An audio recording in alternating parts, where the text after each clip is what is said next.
Between late summer 1926 and spring 1927, precipitation across the central Mississippi River Basin exceeded seasonal norms by 20 to 30%.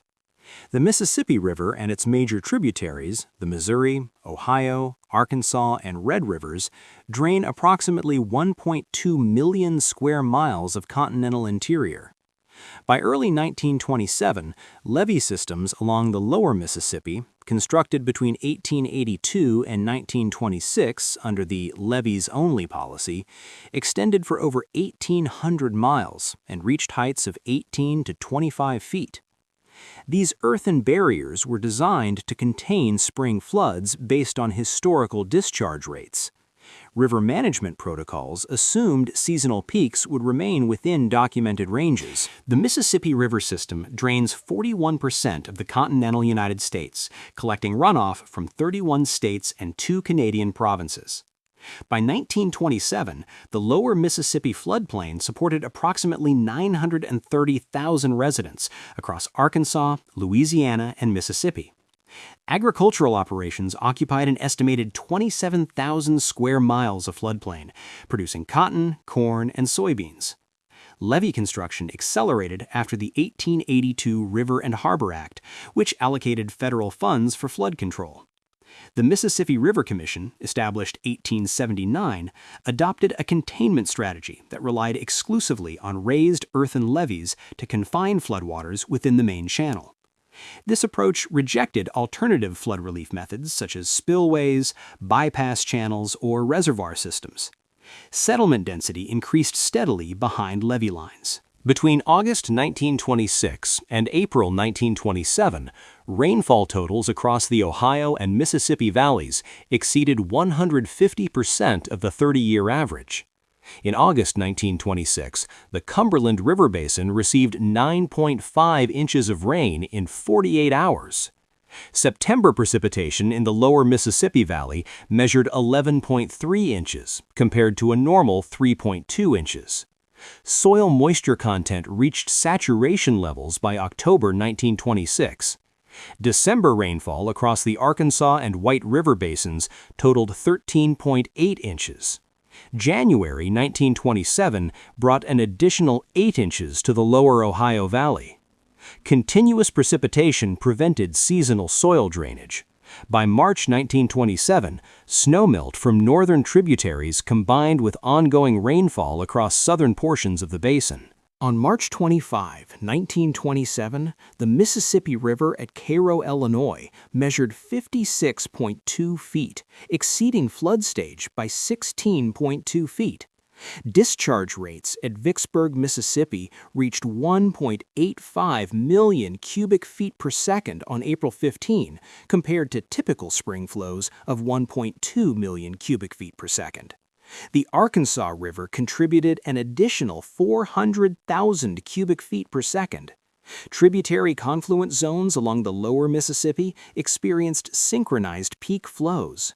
Water levels rose at rates of 2 to 4 inches per hour in zones where tributary discharge entered the main channel. The river stage at Arkansas City, Arkansas, reached 55.3 feet on April 17. Levee systems designed for maximum stages of 48 to 52 feet came under sustained hydraulic pressure. Levee construction standards specified base widths of 80 to 120 feet and crown widths of 8 to 12 feet.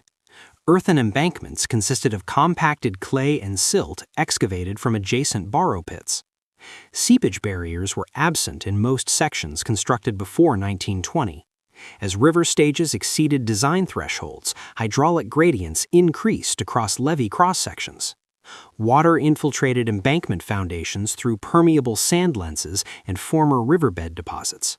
Boils, upwelling groundwater, appeared on the landward side of levees when hydrostatic pressure exceeded soil bearing capacity. Erosion channels formed at levee toes where seepage velocity increased.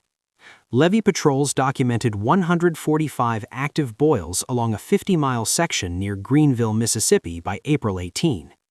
Wave action from wind-driven water scoured levee crowns. Structural stress concentrated at levee bends and tributary junctions. On April 16, 1927, a levee section at Dorena, Missouri, failed along a 300-foot length, releasing 250,000 cubic feet per second into a 175,000-acre agricultural basin. On April 21, the Mounds Landing levee near Greenville, Mississippi, breached across a 1,000-foot section. Discharge through the breach reached 468,000 cubic feet per second within 3 hours. Floodwater velocity in the initial breach zone measured 12 to 15 feet per second. On April 29, levees failed at Pendleton, Arkansas, creating a 2,200-foot gap. By May 1st, the Mississippi River Commission documented 145 crevasses along the lower Mississippi levee system. Each breach expanded through hydraulic scour, widening gaps to 1,500 to 3,000 feet. Breach discharge volumes ranged from 50,000 to 500,000 cubic feet per second, depending on location and river stage differential. Floodwater from levee breaches inundated approximately 27,000 square miles across 7 states. In the Yazoo, Mississippi Delta, water depth reached 10 to 18 feet over agricultural land and 6 to 12 feet in residential zones. Flood extent in Arkansas measured 7 million acres. In Louisiana, water covered 3.9 million acres. Flow velocity across the floodplain ranged from 0.5 to 3 feet per second, sufficient to prevent sedimentation and maintain inundation depth. Water remained above ground level for durations of 30 to 153 days, depending on topography and drainage pathways. In low-lying areas of the Atchafalaya Basin, floodwater persisted until August 1927. Surface water temperatures ranged from 58 to 68 degrees Fahrenheit, supporting bacterial growth and vector proliferation. Floodwaters submerged 1,250 miles of railroad track across Arkansas, Mississippi, and Louisiana. The Illinois Central, Yazoo and Mississippi Valley, and Missouri Pacific Railroads suspended operations for periods of 45 to 90 days.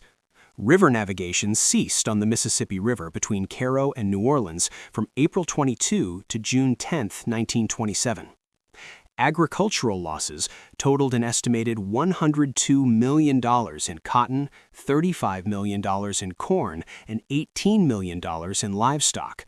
Approximately 162,000 structures were submerged or destroyed, including 41,000 buildings in the Yazoo, Mississippi Delta alone. Timber operations halted across 2.3 million acres of bottomland hardwood forest. Oil production in the Monroe, Louisiana field declined 60% due to flooded access routes and equipment submersion. The American Red Cross documented 637,000 individuals displaced by floodwaters across the affected region. Refugee camps operated by the Red Cross housed 325,000 people at peak occupancy in May 1927. Camp locations included levee tops, railroad embankments, and elevated ground sections. Average camp occupancy duration was 74 days. The official death toll recorded by the U.S. Weather Bureau was 246 fatalities. Subsequent estimates ranged from 250 to 500. Waterborne disease incidents increased in refugee populations. Typhoid cases numbered 6,800 in camps along the Mississippi Delta between May and July. Approximately 50,000 buildings remained uninhabitable through September 1927 due to structural damage and sediment deposition. Economic losses across all sectors totaled approximately $400 million in 1927 currency values. Floodwater recession began in late May 1927 as upstream discharge volumes declined and breach flows equalized with receiving basin elevations. Drainage operations involved pumping installations at 47 locations and construction of temporary drainage channels totaling 230 miles. Full recession required 90 to 120 days in most areas. Levee reconstruction commenced in July 1927, with 1,100 miles of embankment requiring repair or replacement.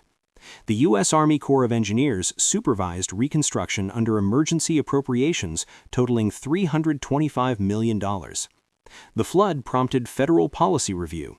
The 1928 Flood Control Act authorized the Corps to design and construct a comprehensive flood control system incorporating spillways, floodways, and tributary reservoirs. Construction of the Bonnet Carré spillway and the Morganza floodway began in 1929. The U.S. Weather Bureau and Mississippi River Commission compiled discharge data, stage measurements, and breach documentation in a 1,200-page report completed in 1929. Peak discharge at Arkansas City measured 2.28 million cubic feet per second on April 21, 1927, the highest recorded flow to that date. Total flood volume through the lower Mississippi system exceeded 3 trillion cubic feet.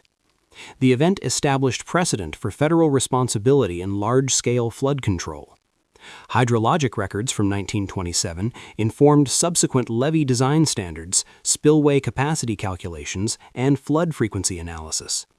The Mississippi River Commission revised its levees-only policy to incorporate distributed flood relief structures.